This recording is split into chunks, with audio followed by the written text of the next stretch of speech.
আজকে ভোর দিকে 4:15 থেকে 4:15 দিকে কিছু লোক ডিবি পরিচয়, তাদের শরীরে ছিল ডিবির যে কালারের কোটটা থাকে ওই কোটটা, আর কিছু নেই। বাঘারপাড়ায় ডিবি পরিচয়ে 2 বাড়িতে দুধর্ষ ডাকাতি, 7-8 ভরি সোনা ও 1,05,000 টাকা নিয়ে তারা। আপনারা দেখছেন সমাজের চিত্র টিভি সংবাদ। যশোরের বাঘারপাড়া ধলগ্রাম ইউনিয়নের বারভাগ গ্রামে ডিবি পুলিশ পরিচয়ে দুধর্ষ ডাকাতির ঘটনা ঘটেছে। শুক্রবার দিবাগত ভোর রাতে পশুপতি দেবনাথ ও বিশ্বনাথ দেবনাথের বাড়িতে ডাকাতির ঘটনা ঘটে।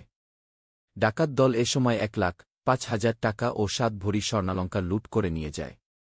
বাঘারপাড়া থানা ও যশোর জেলা পুলিশ ঘটনাস্থান পরিদর্শন করেছেন।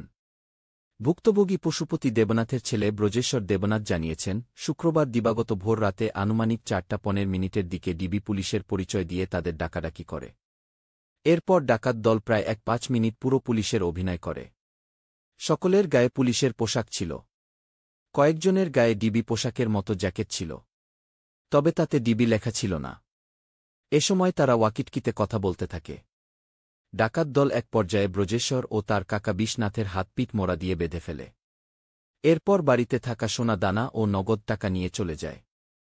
বাঘারপাড়া থানার ওসি আব্দুল আলিম জানিয়েছেন, ঘটনাস্থল পরিদর্শন করা হয়েছে। যেহেতু মোটর সাইকেল যোগে এসেছে সে কারণে দূরের কোনো পার্টি কিনা তা বোঝা যাচ্ছে না, তবে এলাকার কেউ না কেই এর সাথে সম্পৃক্ত থাকতে পারে।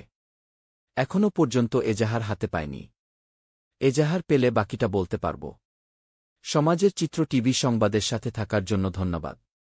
পরবর্তী সংবাদ শোনার আমন্ত্রণ রহিল।